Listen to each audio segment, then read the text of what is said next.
What's happening, people? Welcome back to Out of the Loop. Hopefully you guys can hear me. In fact, I'm just going to check because I just recorded with the mic off for like 15 minutes, which was really annoying when I realized afterwards. So this track I just showed you, I'm going to show you exactly how I've done it step by step in this video. All I've used is Diva. So if you have Diva, you can follow along. I'm actually going to put the free presets in the description down below. And the drums are from my drum pack that I brought out today. I'm really happy about. Been working on it so much, and it sounded so nice. I can show you some of the sounds from it. Well, you just heard some of the sounds, but this is it here. It's called Pure Drums. So I brought a pack made up of purely drums. There's going to be another one with a Moog and Diva and things like that. I'm just working on those. But the drum one is finished today. It's really nice. So we got some nice hats in there, perks. But the main thing is these kicks are banging.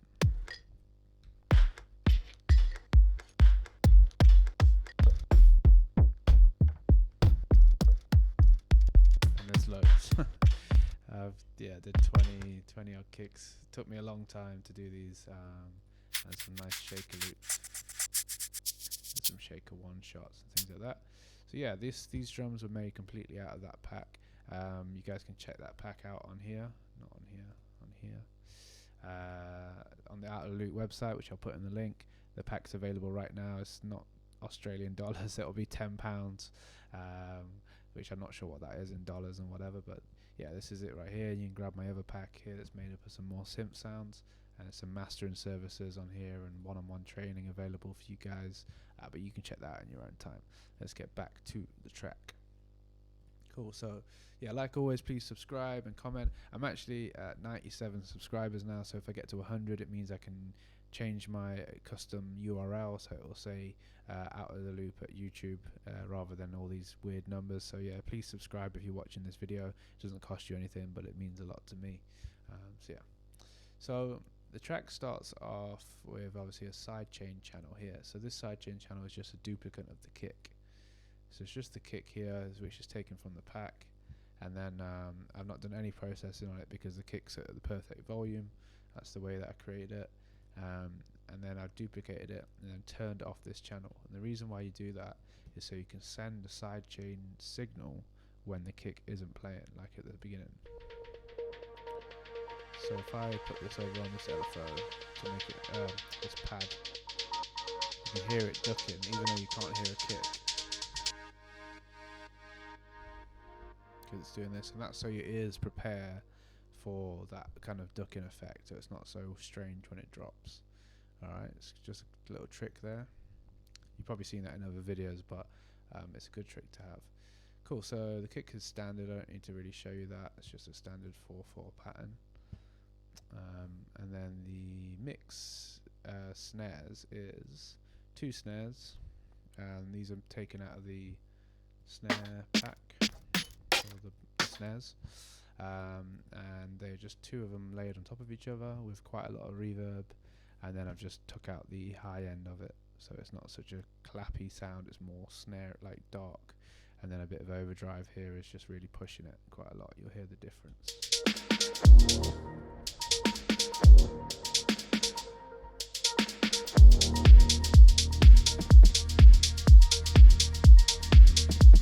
Yeah, it's really pushing it. One thing I was going to do, I've done it. At the end of this video, I'm actually going to show you a bit of mastering, and I'm going to show you the difference between Ableton mastering and third-party, like expensive plugin mastering. So if you stick around to the end, you get to see a bit of that, which is pretty cool. It's quite advanced stuff, but it's good to know. So yeah, the snare simple, then just quite a bit of reverb, and the reverb I've done on a return, not on the direct channel. It's really important that you bear that in mind, so you don't kill the snare signal with reverb. You're actually just introducing a second snare signal that is full of reverb. That's what returns basically are. So I've made a separate return called Snare Room, and it's literally from Ableton. So you just put Snare Room, and you get the exact same reverb. And I just put it here because it's created by Ableton. Those guys know what they're doing. So I just copy what their preset, and then I just dropped it in. And I think I dropped the size down a little bit so it's not so big. This mix snare thing here is actually just a snare roll.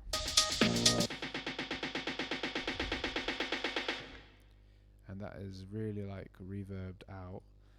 It's exactly the same processing as this one, but it's just got a few more snares in there, and then I've just turned the velocity up over time with by holding control, and then you can just do this big line here. Let's go bring that up. Yeah, and that's how you can do like a snare roll. It's really, really simple. Cool, let's move on. So the hats.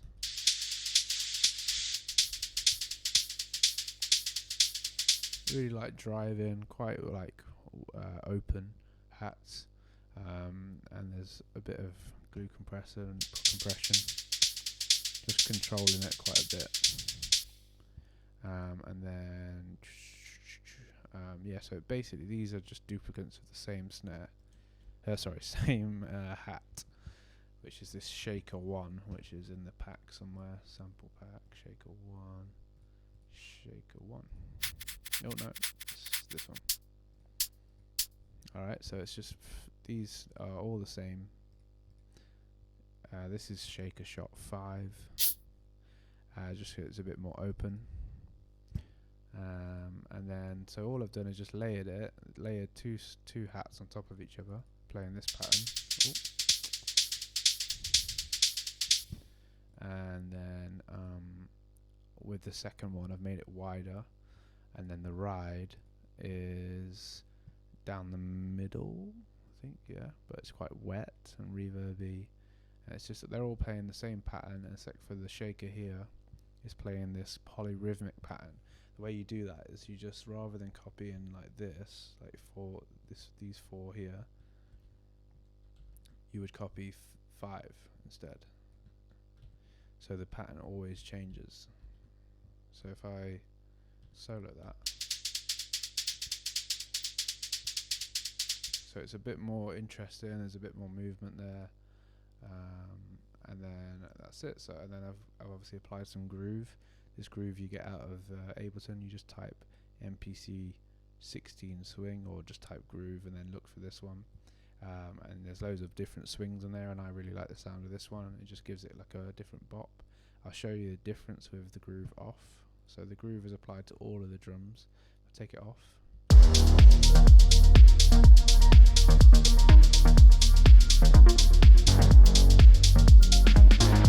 Got a really nice like bop and groove to it. Really like slams you into the snare, makes your head like bop, which is what you want. Alright, let's move on. I think there's a bit of processing on the drums themselves. So just a drum bus, it's adding a bit of crunch, some compression, controlling anything that's peaking out too much. So that snare's getting knocked down a bit. I've just done a bit of a dip here because I didn't need much of this. There's not much going on here. Boosted a little bit in that snare hit, so it really hits. And then some more compression just to really control it. So this is acting more like a limiter because the ratio is full. So it's just really like controlling the volume of all the drums. It's all being sidechained to the kick, including the snare. So even though the snare hits on the same note as the kick, it's going to duck slightly for the kick. This is really slightly. The threshold is you'll lose the snare if you do that. Alright. This auto filter is just for some automation that I do at the beginning. That's just to slowly bring in the hats and the shakers. So without that, the hats here would just be really loud straight away. And so I'm just bringing it in with this. You'll see that, you'll hear it. I'll play it. I'm just opening it up, letting more of that high end in. Yeah. I'm so paranoid that that my mic has stopped working because I was at this point about half an hour ago, and I realised the mic wasn't on. So yeah, that's why I'm just checking OBS. So yeah, let's continue. So yeah, the automation I've done there. There's a bit of automation here as well. This is a cool little trick. So just to add some white noise without having to put in like a white noise effect, you just send all of your drums to a reverb like this.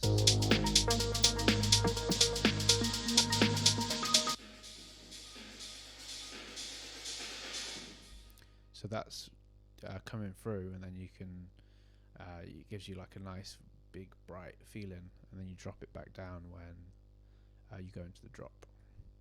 Alright, let's move on to more like the bass and things like that. So I'm not going to go into really deep into the sound design because some of you guys might not really know anything about that, and so it will just be quite confusing, but you'll probably see in the description that I have put the presets for every sound I've made in Diva. I will look on Diva just so you can see, but I don't want to go into loads of detail about why I've done each thing. Maybe that's for another video. I can link to that maybe in the top or something like that. So yeah, this is the sub. It's just a really simple sub and nothing crazy. It's just quite closed off, and then this envelope's adding a bit of punch. So let's solo it.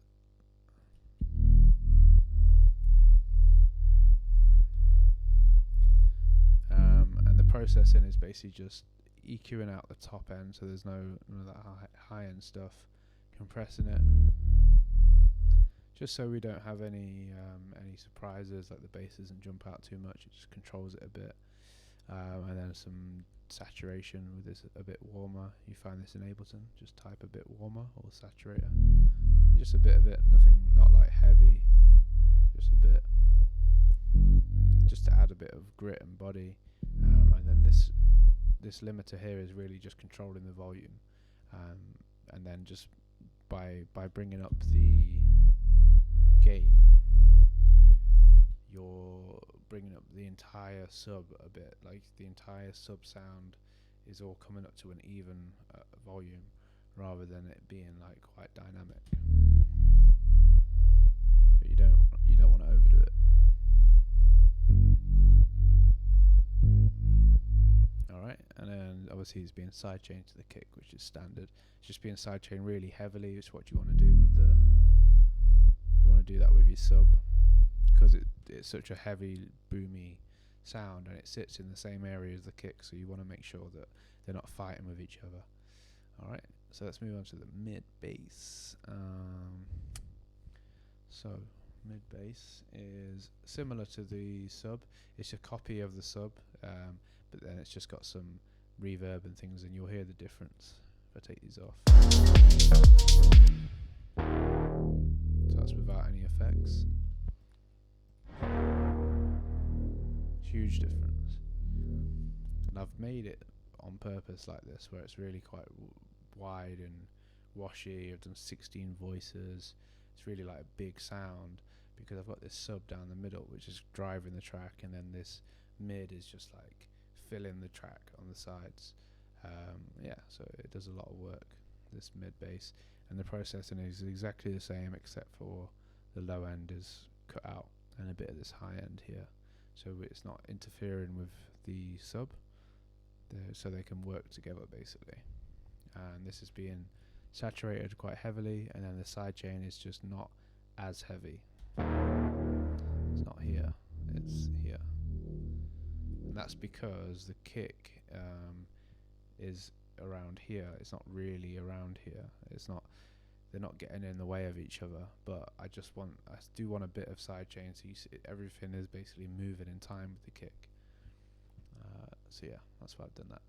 So let's move on to this LFO ARP thing. This is just like a little atmosphere thing. Just like a little particle thing in the background. It's just playing one single note, and then later on it plays just different notes in the scale. Alright, and then the processing is, I've done something a little bit creative here. So the ARP is designed like this, but I'll put the preset pack. So this, I've called this track Low Life for some reason, and these are the presets which I'll give you guys for free. The link will be in the description. as well as the MIDI, so you guys can basically just copy this entire track. So yeah, the LFO is here, and what I've done with the LFO rate is made it constantly move around with this LFO. So I've sent an LFO to an LFO.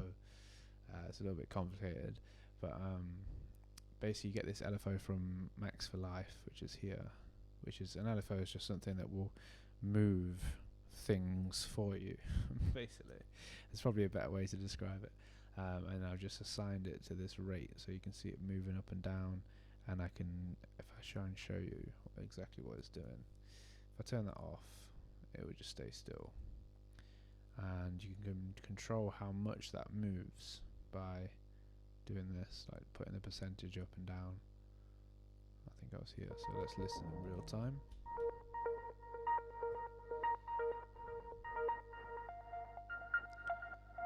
So it's basically just adding more movement to that sound. If I really open it up, it's quite a cool sound, but it's not what I'm after.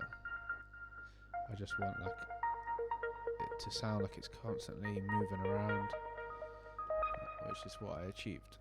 And then I've just really concentrated the sound, so I just want it to be in this little area here. Done a little dip in here where it's a bit sharp, and then where it gets really loud, it just gets controlled a little bit with the compressor.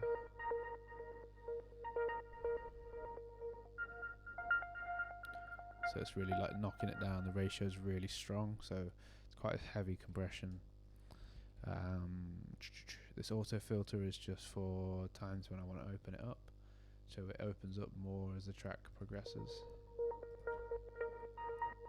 And then I could open it up more here if necessary. That's a little bit sharp, so probably just bring that down. Yeah, and then it's being sidechained like everything else. Quite heavy sidechain actually, but I didn't mind because it's not like a main element. Cool, so the last thing is a pad. Oh no, the lead is the last thing, but this pad is just a simple thing.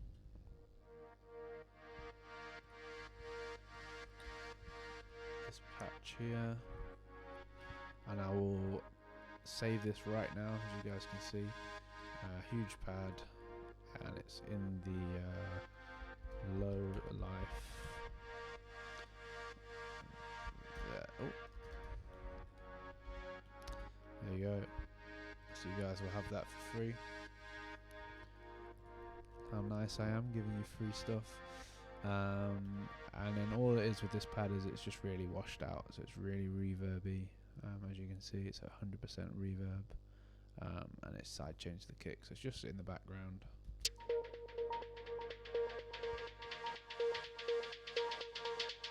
And then this lead here, I'm going to give you the presets for this as well.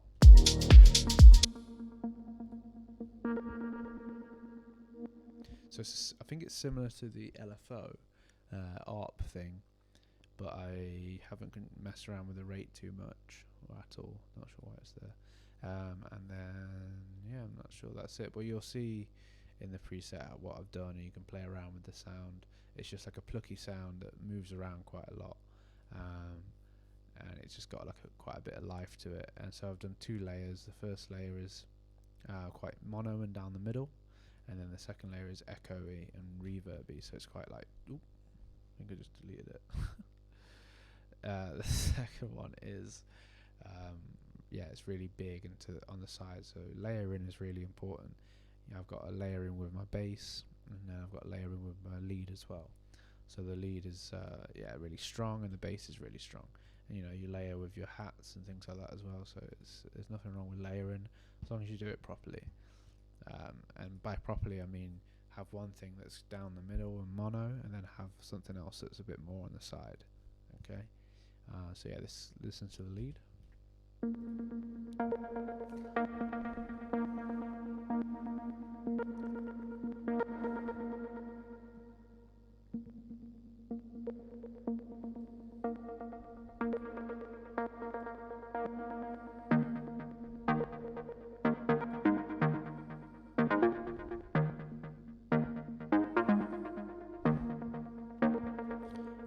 on their own they sound a bit random. The notes sound like they don't make sense, but they definitely go in time with the track. And I think this groove's even been applied. I think I'll make sure that's on.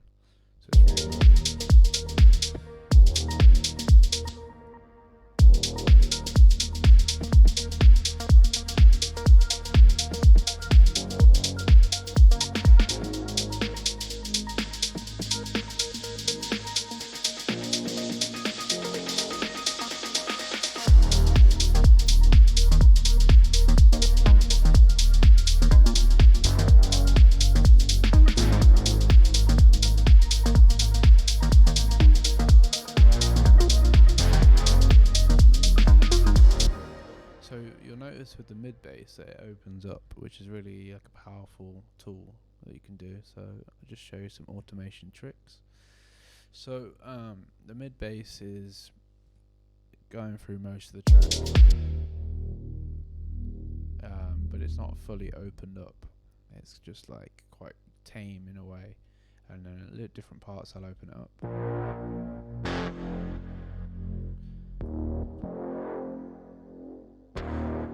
So then on the drop it's a lot more open than it was before.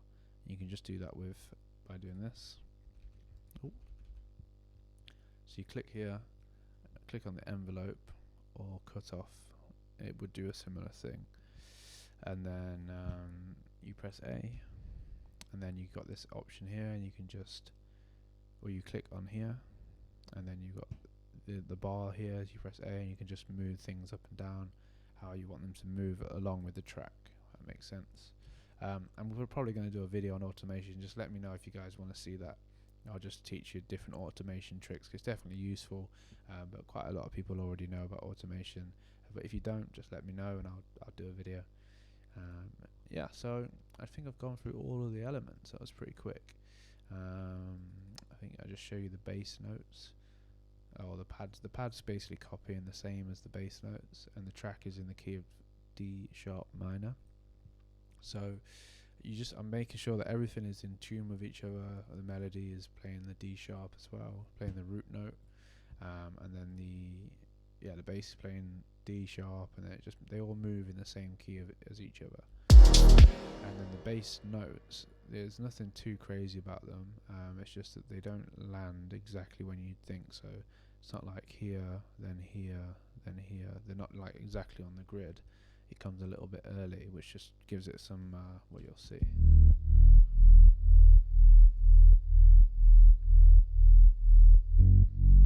It's just like kind of catches you off guard.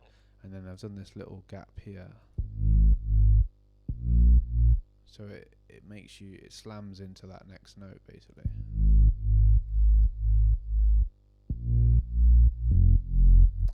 It's just little tricks you can do with your bass lines to make them sound a little bit more interesting and a little less predictable.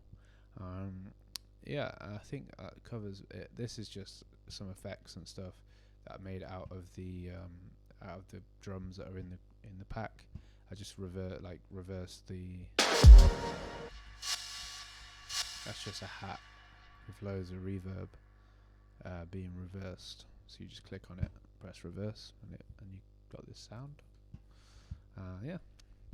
So obviously, for you to get this exact same sound, you're gonna have to buy my pack, which the link will be in the description. But yeah, then you guys have similar drums, but you can just use your own drums if you like. And I'll probably put the project file for this in the description as well, so you can just open it up, and then move your own drums in there. And if you've got Diva, then these sounds should just open and work for you. And then you can just save them, or you can load in the presets. So, if you guys are still watching, what time are we on now? 25 minutes. Cool.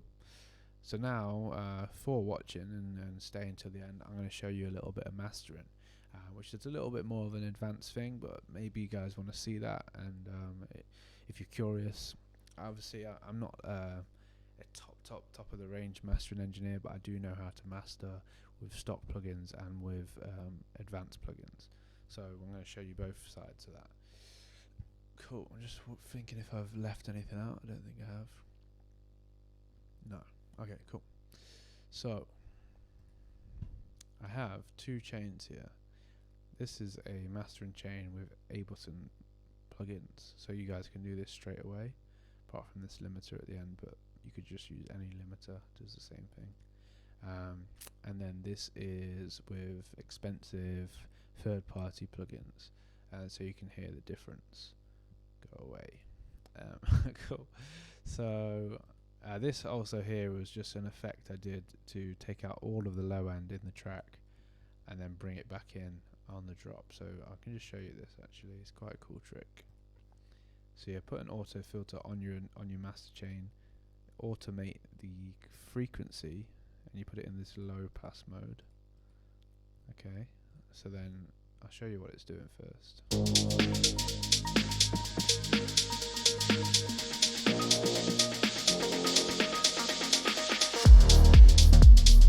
So it's taking away all that low end and body and then slamming it back in, which gives a lot of impact to the drop, and it's a really simple trick.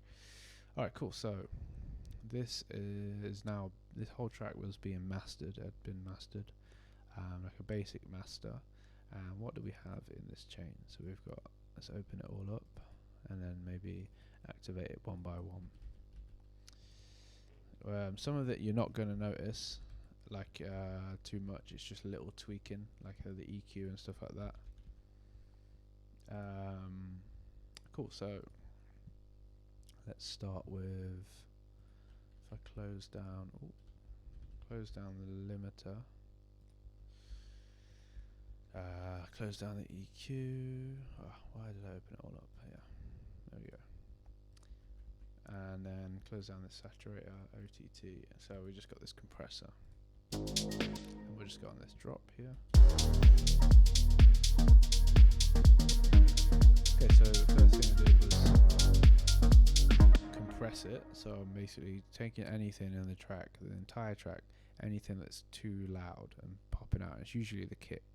So it's just knocking that kick down a little bit and then bringing up the volume of everything else to not match it. You don't want it to be the same volume as the kick, but just even things out a little bit more, but still allowed the punch of the kick to come through. And that's why you put quite a slow attack. It's quite light compressing here. Next thing is this OTT. So this is multi-band compression, so it's compressing from underneath and on top. If you don't know about multi-band compression, it's really confusing, to be fair. You should just watch a couple of YouTube videos, not this one, because I'm not going to go, it'll take me too long to explain it, and you guys can just get your head around multi-band compression and what it does. I'm using it really slightly here, and this OTT is a preset that you get from Ableton, and it's just like a really it's like oversaturation and over compression. It like really crunches everything up. So if I use it really strongly, you'll see.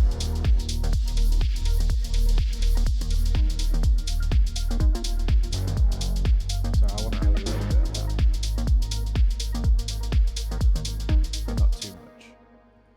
And that will just make things like tighten up and sound more thick, but just really slightly. Everything you do in the mastering is really, really slight. It's just adding those little, like a cherry on top.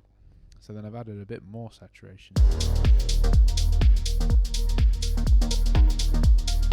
This also added a bit of volume. I should actually gain stage down. Just adding the saturation. Alright, the other thing we'll do is these EQs. So this EQ is just bringing up the kick a little bit. I'm just notching the kick up slightly, and then there's some slight EQ here, just anything that's a bit sharp, I've just dipped down.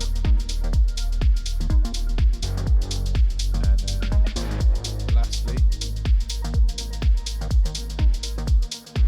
this is a mid-side EQ, so you can just put the same EQ, put it on MS, mid and side, and then on the side I've treated it differently to the middle. What that is so the middle, or mono, is things that are down the middle. If you have good headphones or good monitors, you'll hear when you play something and it's just right down the middle. It's like in front of your face when you're listening to it. And then when you have something that's really stereo and wide, it's just like really to the side of your head. Especially when you have headphones, you can really hear it. You don't usually want any bass or muddy subby frequencies in the side. You just want like quite airy top endy stuff. And so what you can do is EQ everything out of the track in the side, in the low end area, and that's what I've done. And then I've pushed up the airy stuff. So that's what it is. I mean, that might be really quite complicating for some of you guys, but if you can get your head around imagery and stereo and mono, it's really important, and it does make a big difference to your mixing. But if you don't know how to do that stuff, then get somebody else to mix your tracks if you want, just until you getting your hands around it. Like I do mixing services, and I can help you guys with that stuff. Just let me know. So the last thing is the limiter, and the limiter is basically just bringing up the volume. You don't want to push the limiter too much. This isn't with Ableton, but I just really like using this limiter. It's just easy to use, but you could just use an Ableton one. I'll just show you with an Ableton one. A lot of you guys probably already know this because you put a limiter on your track. So you set the ceiling. I want it to be 1 dB, around 1 dB. Push it up.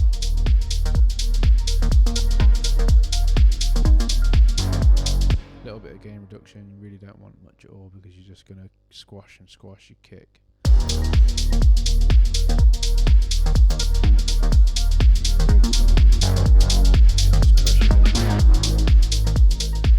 Sounds louder, but it's not what you want.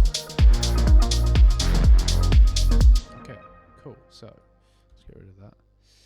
So now the interesting part. I'm not going to go into all the technical stuff in these plugins, because if you don't really know much about mastering or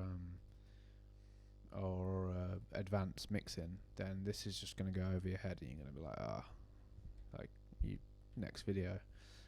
So let's I'm just going to open up the mastering chain. I've got it assigned to 3, so every time I press 3 it will move back between these two chains, so we can hear the difference. So this is with the Ableton mastering. Sounds good.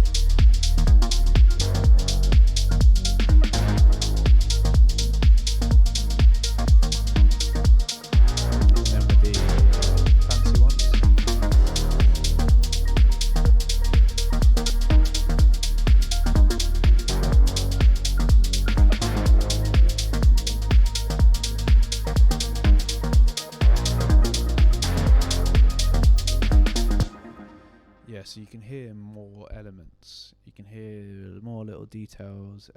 It's brought out a lot more. It's a bit more airy, probably a little bit too airy. I could have made it a little bit more subby and bassy, but it sounds bright and clean, which is what you should be able to hear if you've got good headphones. So yeah, that's everything in this track that I can cover. I'm going to do a lot more of these videos, just like short little tutorials of how to make nice strong loops and risers and things like that, with a few advanced tricks in there. I hope you guys enjoy them. Let me know. I'm now at 97 subscribers, so yeah, if you guys subscribe, that would be really great, because I'll get to 100 and I can get my own URL. So please subscribe if you enjoyed the video, put a thumbs up and all that stuff. I know you guys support me anyway. It's been really great. You guys have been really supportive, and it's encouraged me to keep doing these videos, so thank you very much for all the support. If you want to support me further, jump over to the website and get some of the services on there. I'll do one-on-one training and mastering and sample packs and all that stuff. So yeah, keep supporting Out of the Loop. Thank you very much for watching.